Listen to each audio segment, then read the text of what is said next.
The Chamber of Commerce offers up a critical review of city finances. St. Joseph's Care Group workers stage a noon-hour rally. And Barack Obama orders sweeping changes to U.S. surveillance programs.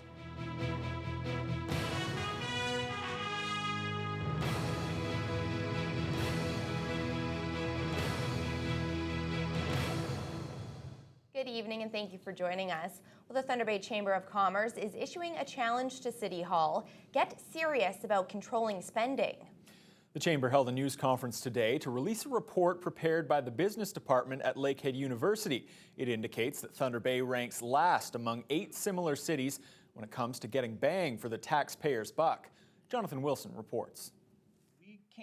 According to a 200-page report released Friday, the operating costs for Thunder Bay City Hall are higher than the average in 20 of 27 categories when compared to other Ontario and northern cities, and our property taxes are among the highest in Ontario. I wouldn't call it a scathing assessment. I think we're trying to provide some information to City Council that gives them an indication of where the city is at on a performance comparative to other communities. The report is pretty clear that Thunder Bay lags in efficiencies in a number of areas. You know, I appreciate what the Chamber's trying to do. City Manager Tim Camisso says they can always improve, but he says the comparisons don't take into account Thunder Bay's isolation, our low density, and spread out tax base, which makes it hard to compare to other parts of Ontario. And he points out the study doesn't include the $2.1 million in new assessment this year due to the huge spike in building permits in the last 2 years. In 2013, Thunder Bay saw the highest assessment growth that it's seen probably in 20 years. The amount of new assessment, new taxes that we'll be presenting when we present the budget is double what it was in 2011 and 2012. And I expect next year, in 2014 or 2015, that it'll be even better. LU Business Prof. Camilo Lento conceded that point during his presentation about the taxation forecast. We've assumed, and it's important to disclose this, we've assumed that all of the CVA growth would be due to increases in the existing CVA base. So if some of that growth comes from new business, that would bring this down. Lento says if nothing changes, homeowners could see tax increases of around 7.9% over the next 4 years. Camisso takes issue with that, as does City Councillor Joe Verderamo. They say the recent tax hike have been largely due to a commitment to improve local infrastructure, and the base tax rate has actually gone up just a couple of percent. In the past 5 years, the tax increase excluding capital has been in the 2% area, so that's a decent figure. I don't think that we'll get to the 7.9% unless something drastic happens. Certainly some of the numbers are perhaps a little hard to take, but I think that it's important for them to have a true picture of where things are at in comparison to other cities that are similar to Thunder Bay. The entire report is posted on the Chamber of Commerce website. The city begins its budget deliberations next month. Jonathan Wilson, TBT News. With a potential transit strike looming, the executive director of Hagee Community Services is urging members of the city and the Amalgamated Transit Union to get a deal done. Hagee's David Shannon worries people with disabilities will be left out in the cold in the wake of hard-nosed negotiating tactics. Shannon says for many, public transit is the only form of affordable transportation available to them. For some, he adds, a transit strike could pose serious health risks. They won't be able to get out of their apartment now to go and get groceries. They won't be able to get to medical appointments. Some of these people actually are on dialysis. If they don't have transportation because there's no other option for them, they're going to have their health, safety, and well-being truly jeopardized. Shannon wants assurances his clients will have transit service for medically necessary appointments, even if there is a labor disruption.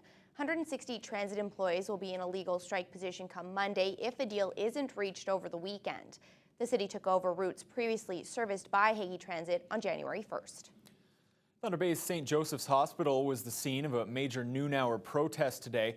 Large numbers of staff were on hand for what they call an information rally to try and shed light on a large number of work-related concerns.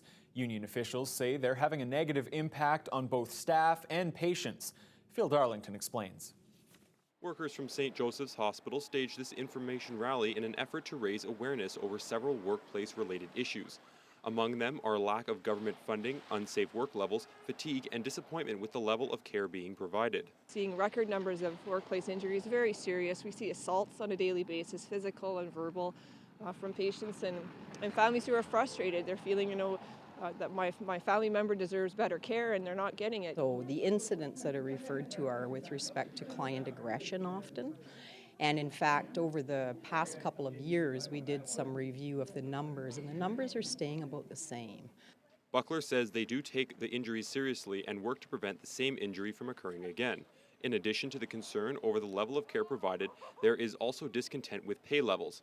Jefford says workers have had to go without wage increases, but management continues to receive raises. In the last 2 years, we went to the bargaining table and we were mandated zero wage increases to do our part as public sector workers and to maintain and try and create a better, more money and more dollars in the system. Yet we have confirmation that management team and the upper administration hasn't done that, and they've seen increases, and it's totally unfair. But the hospital says wage rates are out of their control and have been frozen by provincial legislation. Collective agreements dictate the wages for our staff that are unionized. And the executive compensation rules that were established and implemented by the government are part of our responsibility to comply with as well.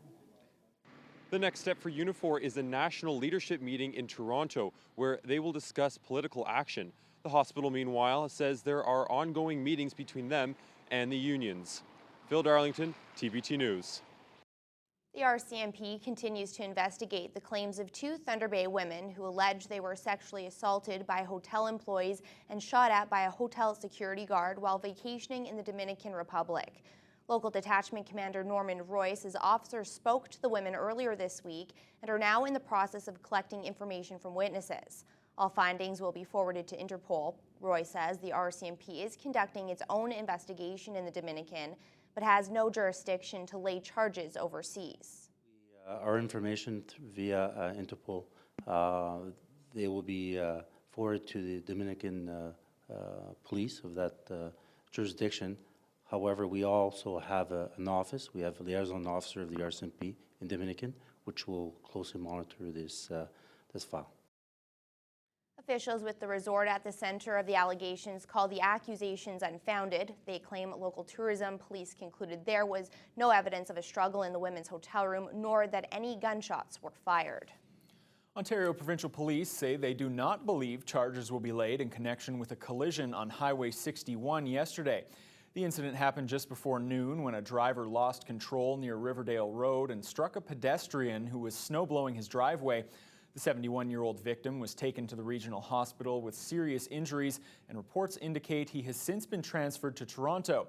The incident resulted in a brief closure of Highway 61. Well, according to Environment Canada, Thunder Bay had its snowiest December since 1992.